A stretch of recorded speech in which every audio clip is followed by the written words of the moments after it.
What they say down there, what's happening with Gabe? I went down there and I got him out. Cost me $50. Say he was disturbing the peace. Judge want to set up a hearing for him in 3 weeks. Say to come show cause why he shouldn't be recommitted. Well, what'd you say? What'd you tell the judge? I told him that I'll take care of it. Didn't make no sense to recommit the man.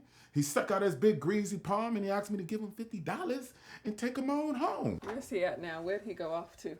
He going on minding his own business. He don't need no one to hold his hand. Well, seems like that would be the best place for him if they did put him in the hospital. And I know what you're gonna say, but that's just what I think would be best. The man done got his life ruined fighting for what?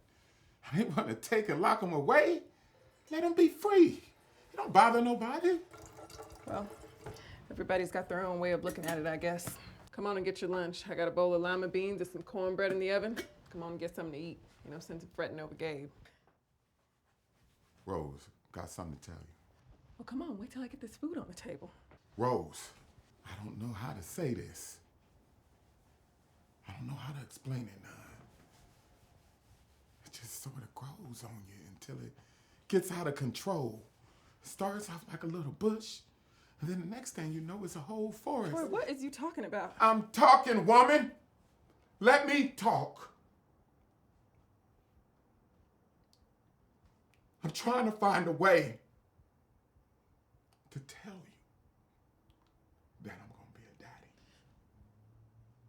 I'm going to be somebody's daddy.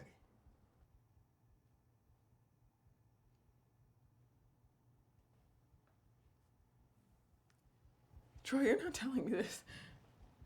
You're gonna be what? Rose, now see. Telling me you're gonna be somebody's daddy? You're telling your wife this? I have to wait 18 years to hear something like this? Rose, it's just a... Ain't nothing you can say, Troy. Ain't no way of explaining that. Why, Troy? Why? After all these years to come dragging this into me now, it don't make no sense at your age. I could have expected this 10 or 15 years ago, but not now. Age ain't got nothing to do with it, Rose. I done tried to be everything a wife should be. Everything a wife could be. Been married 18 years, and I got to live to see the day you tell me you've been seeing another woman and done fathered a child by her. I ain't never want to know half nothing in my family. My whole family is half. Everybody got different fathers and mothers. My 2 sisters and my brother. Can't hardly tell who's who. Can't never sit down and talk about Papa and Mama. It's always your Papa and your Mama and my Papa Rose, and my stop Mama. it now. I ain't never wanted that for none of my children. And now you want to drag your behind in here and tell me something like this. You ought to know. Why? It's about time that you know. Well, I don't want to know, God damn it.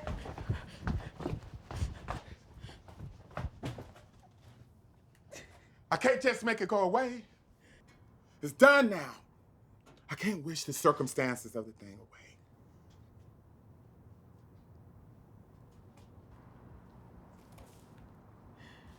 And you don't want to either. Maybe you want to wish me and my boy away. Maybe that's what you want. Well, you can't wish us away. I've got 18 years of my life invested in you. You ought to stay upstairs in my bed where you belong. Rose, now listen to me. We could get a handle on this thing. We could talk it out, come to an understanding. All of a sudden, it's we.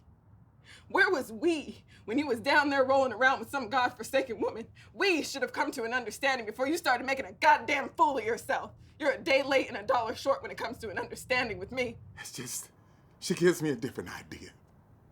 A different understanding of myself.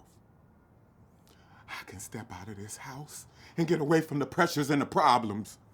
Be a different man. I ain't got to worry about how I'm going to pay the bills or how I'm going to get the roof fixed. I could be a part of myself that I ain't never been. What I want to know is, do you plan to continue seeing her? That's all you can say to me. I can sit at her house and laugh. Do you understand what I'm saying? I can laugh, and it feels good. It reaches all the way down to the bottom of my shoes, Rose. I can't get that up. Maybe you ought to go down there and stay with her. She's a better woman than me. It ain't about nobody being a better woman or nothing, Rose. You ain't to blame.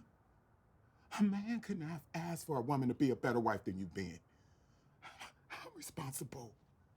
done got myself locked up into a pattern of taking care of you all. Thought I forgot about myself. What the hell was I there for? That was my job, not somebody else's. Rose, I tried all my life to live decent, to live a clean, hard, useful life. I tried to be a good husband to you in every way I know how. Maybe I come into this world backwards. I don't know. But you come to the plate with 2 strikes up against you before you even get there. You gotta guard it closely. You can't afford to let nothing get past you. You can't afford to call strike. If you're going down swinging. Everything lined up against you. What you gonna do? I fooled the rose. I bun it. When I found you, Corey, in a halfway decent job, I was safe. Couldn't nothing touch me. I wasn't gonna get no more strikes. I wasn't going back to the penitentiary. I wasn't gonna be lying in the streets with a bottle of wine.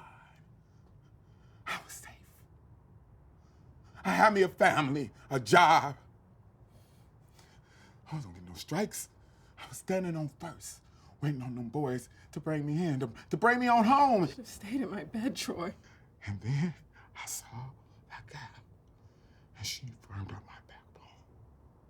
And I just got to thinking that if I try, maybe I could still second. Do you understand? After 18 years, I wanted to still second. You should have held on. You should have grabbed me tight and held on. I stood on first base for 18 years. And I said to myself, well, goddammit, go for it. We ain't talking about baseball.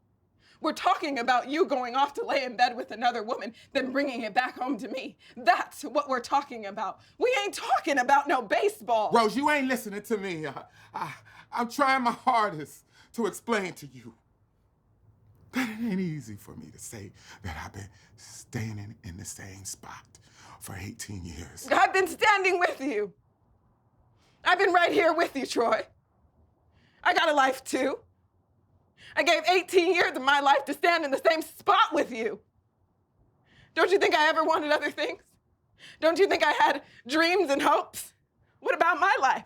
What about me? Don't you think it ever crossed my mind to want to get to know other men? That I wanted to lay up somewhere and forget about my responsibilities?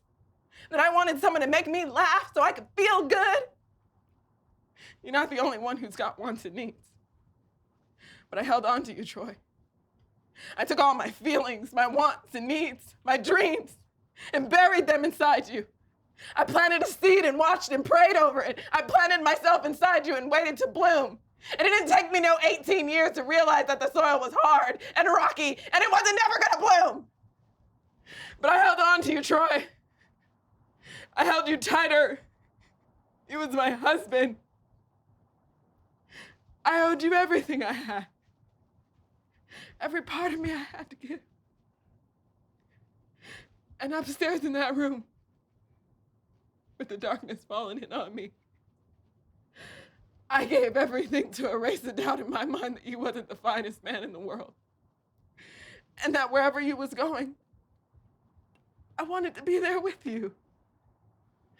Because you was my husband. Because that was the only way I was going to survive as your wife.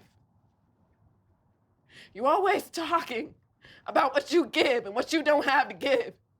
But you take too. You take and don't even know nobody's giving. You say I take and I don't give? Troy, you're hurting me. You say I take and I don't give? Troy, you're hurting my arm. Let go. I gave you everything I got. Don't you tell that lie on me. Troy! Don't you tell that lie on me.